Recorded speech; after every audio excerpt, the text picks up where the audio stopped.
నమస్తే, నేను Pradeep. Welcome to ABP దేశం. 2019 సార్వత్రిక ఎన్నికల తర్వాత తెలుగు రాష్ట్రాల నుంచే, కేవలం తెలుగు రాష్ట్రాలు ఆంధ్రప్రదేశ్, తెలంగాణ రెండు రాష్ట్రాల నుంచే 150 మంది మహిళా ఎమ్మెల్యేలు చట్టసభలకు ప్రాతినిధ్యం వహించబోతున్నారంటే ఆశ్చర్యం కలగకమానదు. ఈ రెండు రాష్ట్రాల నుంచే లోక్సభకు 22 మందికి పైగా మహిళా ఎంపీలు ప్రాతినిధ్యం వహించబోతున్నారు. మహిళలే ఇంత భారీ సంఖ్యలో ఉంటే ఆ స్థానాల మొత్తాన్ని కూడా పురుషులు కోల్పోవాల్సి వస్తుందా అంటే అలా ఏమీ కాదు. కేంద్ర ప్రభుత్వం తాజాగా ప్రకటించిన నిర్ణయం మేరకు ప్రస్తుతం ఉన్న లోక్సభ స్థానాల్ని, అలాగే అన్ని రాష్ట్రాల్లో ఉన్న అసెంబ్లీ స్థానాలని ఎమ్మెల్యేల స్థానాలన్నింటి కూడా 50% పెంచాలని నిర్ణయం తీసుకున్నారు. ఒకవేళ అదే కనుక 2029లోగానే అమలుకు సాధ్యపడితే ఇప్పుడున్న 543 పార్లమెంట్ స్థానాలు కాస్త, లోక్సభ స్థానాలు కాస్త 816కు చేరబోతున్నాయి. దాదాపుగా ఇప్పటికి ప్రస్తుతానికి ఉన్న 4000 పైచిలకు అసెంబ్లీ స్థానాలు 6000 పైచిలకు కాబోతా ఉన్నాయి. అంటే దేశవ్యాప్తంగా దాదాపుగా 2000కు పైగా మహిళా ఎమ్మెల్యేలు, 273 మంది మహిళా ఎంపీలు చట్టసభలకు ప్రాతినిధ్యం వహించబోతున్నారు. ఇది నిజంగానే ఆహ్వానించదగిన పరిణామం. 33% మహిళా రిజర్వేషన్ బిల్లు పార్లమెంట్లో ఆమోదం పొందిన తర్వాత దాని అమలుకు, అంటే 2026 తర్వాత జరగబోయే జనాభా లెక్కల ఆధారంగా ఆ తర్వాత ఎన్నికల్లో వీటిని అమలు చేయబోతున్నట్టుగా ఇప్పటికే పార్లమెంటు నిర్ణయం తీసుకుంది. దాని అమలు కోసం కేంద్రం కార్యాచరణ ప్రారంభించింది. ఆ మేరకు కేంద్ర హోంమంత్రి వివిధ పార్టీల నాయకులతో నిన్న పార్లమెంట్లో సమావేశమై దీని అమలుకు ప్రస్తుతం జరుగుతున్న బడ్జెట్ సమావేశాల్లోనే మేము మొట్టమొదటి ఇనిషియేషన్ తీసుకోబోతున్నట్టుగా హోంమంత్రి ప్రకటించారు. ఇది దేశవ్యాప్తంగా ఇప్పుడు చర్చనీయాంశంగా మారింది. అసలు ఏమిటి నియోజకవర్గాల పునర్విభజన, పార్లమెంట్ స్థాయిలో కానీ అసెంబ్లీల స్థాయిలో కానీ ఈ పునర్విభజన నేపథ్యం ఏంటి, ఎలా చేస్తారన్న దానికి సంబంధించి ఒకసారి తెలుసుకునే ప్రయత్నం చేద్దాం. భారతదేశం స్వతంత్ర దేశంగా ఏర్పడిన తర్వాత 1950లో మొట్టమొదటి ఎన్నికలు జరిగాయి. అప్పటికి ఉన్న పార్లమెంటు స్థానాల సంఖ్య చాలా తక్కువ. ఆ తర్వాత 1977 వరకు కూడా జనాభా పెరుగుతున్న కొద్దీ పార్లమెంట్ స్థానాలని పెంచుతూ వస్తున్నారు.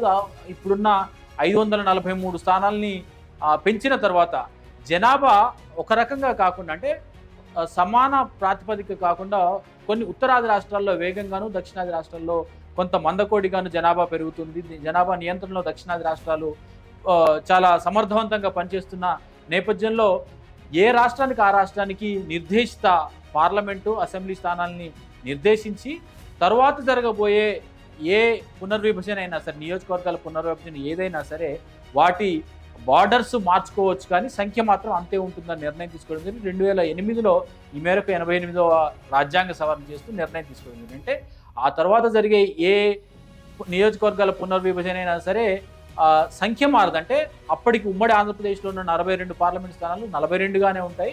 నియోజకవర్గాలు అంతర్గతంగా మార్పు చేతులు వస్తాయండి. ఎందుకంటే మైగ్రేషన్ ఒక ప్రాంతాల నుంచి పట్టణ ప్రాంతాల్లో కొంత జనాభా పెరుగుదల, గ్రామీణ ప్రాంతాల్లో తగ్గుతూ ఉంటుంది. కాబట్టి ఆ మేరకు అవసరమైన మార్పు చేర్పుల కోసమే ఆ సవరణ తీసుకొచ్చారు. పూర్తి స్థాయిలో నియోజకవర్గాల పునర్విభజన జరగాలంటే మాత్రం 2026 తర్వాతనే జరగబోయే జనాభా లెక్కల ప్రకారం జరగాలి అని చట్టంలో పేర్కొనడం జరిగింది. ఆ మేరకు 2026 రానే వచ్చింది. ఈలోగా జరగాల్సిన జనాభా లెక్కలు, అంటే 2021 సంవత్సరంలో జరగాల్సిన జనాభా లెక్కలు కోవిడ్ కారణంగా వాయిదా పడుతూ వచ్చాయి. ఇప్పుడు కేంద్ర ప్రభుత్వం 2026లోనే ఈ జనాభాని లెక్కల్ని చేపట్టాలని, వీలైనంత వేగంగా దీన్ని పూర్తి చేయాలని నిర్ణయం తీసుకుంది. కాబట్టి 2027 మార్చి కల్లా ఈ జనాభా లెక్కలన్నీ కూడా పూర్తి అవుతాయని ఒక అంచనా ఉంది. ఒకవేళ అది కాకపోయినా ఇప్పటికే అందుబాటులో ఉన్న జనాభా లెక్కల ప్రకారం, అంటే 2011 జనాభా లెక్కల ప్రకారమైనా ఈ నియోజకవర్గాల పునర్విభజన చేయాలన్న నిర్ణయానికి కేంద్రం వచ్చింది. కాబట్టి నియోజకవర్గాల పునర్విభజన పార్లమెంట్ స్థాయిలోనూ అలాగే అసెంబ్లీల స్థాయిలోనూ జరగబోతున్నాయి. ఈ రకంగా చూస్తే ఎలా ఉండబోతుంది, ఒకసారి టోటల్ పిక్చర్ ఎలా ఉంటుంది అనేది చూసే ప్రయత్నం చేస్తాం. ప్రస్తుతం దేశవ్యాప్తంగా 543 లోక్సభ స్థానాలు ఉన్నాయి. ఈ 543 నియోజకవర్గాల పునర్విభజన కనుక 50% పెంచితే అంటే 816కు పెరిగే అవకాశం కనిపిస్తుంది. రాష్ట్రాల వారీగా ఒకసారి తెలుసుకునే ప్రయత్నం చేద్దాం. ఈ రకంగా రాష్ట్రాల వారీగా ఉన్న లోక్సభ స్థానాల సంఖ్య కనుక ఒకసారి గమనిస్తే ఆంధ్రప్రదేశ్లో ప్రస్తుతం ఉన్న 25 లోక్సభ స్థానాలు కాస్త 38కి పెరిగే అవకాశం కనిపిస్తుంది. తెలంగాణలో ఉన్న 17 లోక్సభ స్థానాలు నియోజకవర్గాల పునర్విభజన జరిగిన తర్వాత 26కు పెరగబోతున్నాయి. అయితే ఇది దక్షిణాది రాష్ట్రాల్లో కొద్దిగా తక్కువ పెరుగుదల, అంటే 50% ప్రతి రాష్ట్రంలోనూ పెంచుతారని చెప్తున్నప్పటికీ కూడా పెరుగుదల సంఖ్య పరంగా చూస్తే కనుక ఖచ్చితంగా దక్షిణాది రాష్ట్రాల్లో కొంత తక్కువ సంఖ్యాపరం ఉండే అవకాశం కనిపిస్తుంది. ఇది దక్షిణాది రాష్ట్రాలు కొంత ఆందోళనకరమైన పరిణామంగానే భావించాల్సి ఉంటుంది. ఎందుకంటే ఉత్తరప్రదేశ్ రాష్ట్రంలో ప్రస్తుతం 80 లోక్సభ స్థానాలు ఉన్నాయి. నియోజకవర్గాల పునర్విభజన తర్వాత 50% పెరిగితే కనుక అక్కడ వారి సంఖ్య 120కి పెరుగుతుందంటే ఉత్తరప్రదేశ్ నుంచి లోక్సభకు ప్రాతినిధ్యం వహించే ఎంపీలు 120 మంది ఉంటారు. అలాగే మహారాష్ట్ర నుంచి లోక్సభకు ప్రాతినిధ్యం వహించే వాళ్ళు ప్రస్తుతం 48 మంది ఉంటే తర్వాత 73 మంది ఉండబోతున్నారు. వెస్ట్ బెంగాల్ నుంచి ప్రస్తుతం 42 మంది ఉంటే తర్వాత 63 మంది ఉండబోతున్నారు.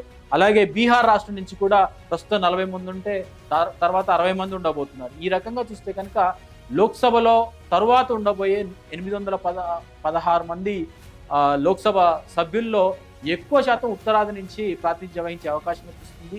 ప్రస్తుత నిష్పత్తి ప్రకారం 50% ప్రతి రాష్ట్రంలో పెరిగినప్పటికీ కూడా తర్వాత పెరిగే స్థానాల సంఖ్య మాత్రం దక్షిణాది రాష్ట్రాల్లో కొంత సంఖ్యాపరంగా తక్కువగా ఉండే అవకాశం కనిపిస్తుంది. ఇది రాజకీయంగా కూడా అత్యంత కీలకమైనదిగా భావించాల్సి ఉంటుంది. ఎందుకంటే ఉత్తరాది రాష్ట్రాల్లో ఎక్కువ జాతీయ పార్టీల ప్రాబల్యం ఉంటుంది. ప్రస్తుతం ఉన్న పరిణామాలు రీత్యా చూస్తుంటే కనుక అక్కడ భారతీయ జనతా పార్టీ హిందీ హార్ట్లాండ్లో తమ సంఖ్యని తమ బలాన్ని చాలా స్థిరపరుచుకుంది. అంటే తరువాత కూడా హిందీ హార్ట్లాండ్లో జాతీయ పార్టీల సంఖ్యాబలం ఎక్కువగా ఉంటుంది.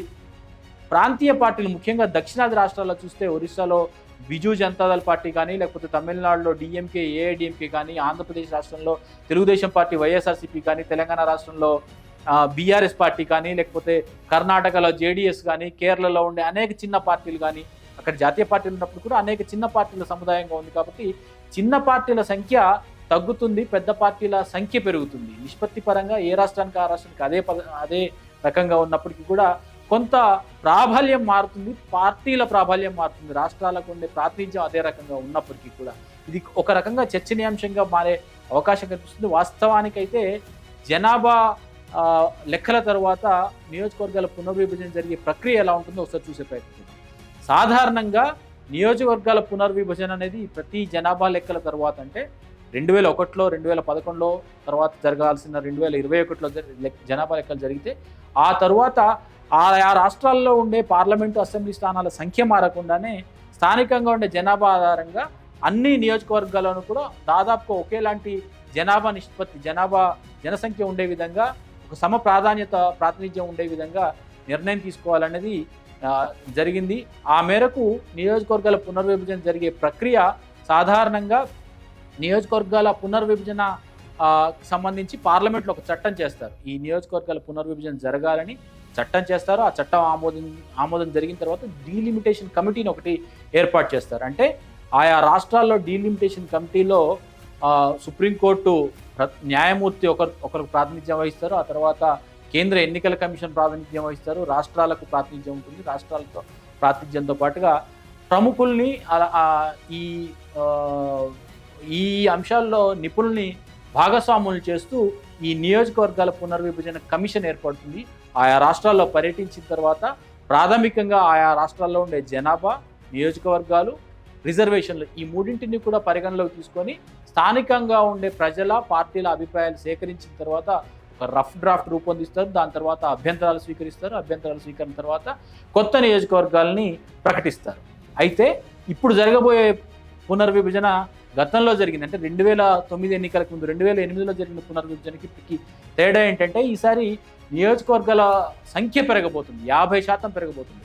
తెలుగు రాష్ట్రాల్లో పార్లమెంట్ స్థానాలు ఆంధ్రప్రదేశ్లో 25 నుంచి 38, తెలంగాణలో 17 నుంచి 26కి పార్లమెంట్ స్థానాలు పెరుగుతుంటే అసెంబ్లీ స్థానాలు ఆంధ్రప్రదేశ్లో ఇప్పుడున్న 175 స్థానాలు నియోజకవర్గాల పునర్విభజన జరిగిన తర్వాత 263కి, తెలంగాణలో ఉన్న 119 స్థానాలు కాస్త 179కి పెరగబోతున్నాయి. ఆ మేరకు నియోజకవర్గాలతో పాటుగా స్థానికంగా మహిళా రిజర్వేషన్ల అమలు కూడా జరగబోతుంది. 33% మహిళా రిజర్వేషన్ అమలు జరగాలంటే ఆంధ్రప్రదేశ్లో 90 నియోజకవర్గాల్లో మహిళా అభ్యర్థులను ప్రకటించాల్సి ఉంటుంది, మహిళలకు రిజర్వ్ చేయాల్సి ఉంటుంది. తెలంగాణలో 60 మందికి మహిళలను రిజర్వ్ చేయాల్సి ఉంటుంది.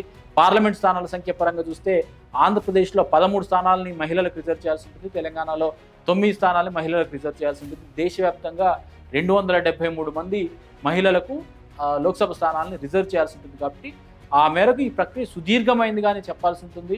ఒకవేళ కేంద్ర ప్రభుత్వం భావిస్తున్నట్టుగా కేంద్ర హోంశాఖ మంత్రి ఇప్పటికే పార్టీల నాయకులకు ప్రకటించినట్టుగా ఇదే లోక్సభలో ప్రస్తుతం జరుగుతున్న పార్లమెంట్ సమావేశాల్లో కనుక దీనికి సంబంధించిన ఇనిషియేషన్ స్టార్ట్ అయితే ఇది దాదాపుగా 2 సంవత్సరాలకు పైగానే పట్టే అవకాశం కనిపిస్తుంది. ఒకవేళ 2026లో ప్రారంభం కాబోతున్న ఈ జనాభా లెక్కలు అంటే 2027కి అందబోతున్న లెక్కల ఆధారంగా చేయాలంటే 2027 తర్వాత అంటే 27 మార్చి తర్వాత డీలిమిటేషన్ కమిటీ రంగంలోకి దిగాల్సి ఉంటుంది. అంటే ఆ తర్వాత 1 సంవత్సరంన్నరలో ఈ మొత్తం ప్రక్రియను పూర్తి చేస్తారా, నియోజకవర్గాలు ఎలా ఉండబోతున్నాయి, ఎస్సీ ఎస్టీ నియోజకవర్గాలతో పాటుగా మహిళలకు ఏ స్థానాలను కేటాయించబోతున్నారు, 33% మహిళలకు రిజర్వ్ చేయబోతున్నారు. కాబట్టి వాటిని ఏ ప్రాతిపదికన అంటే జనాభాలో అత్యధికంగా మహిళా జనాభా ఉన్న నియోజకవర్గాల్ని కేటాయిస్తారా లేదా ర్యాండమ్గా లాటరీ ద్వారా స్వీకరిస్తారన్న దానికి సంబంధించిన చర్చ కూడా జరగాల్సి ఉంటుంది. ఆ మేరకు పార్టీల నాయకుల వివిధ వర్గాలకు సంబంధించిన అభిప్రాయాలు కూడా సేకరణ జరగాల్సి ఉంటుంది. కాబట్టి ఏ రకంగా జరగబోతుందో చూడాల్సి ఉంటుంది.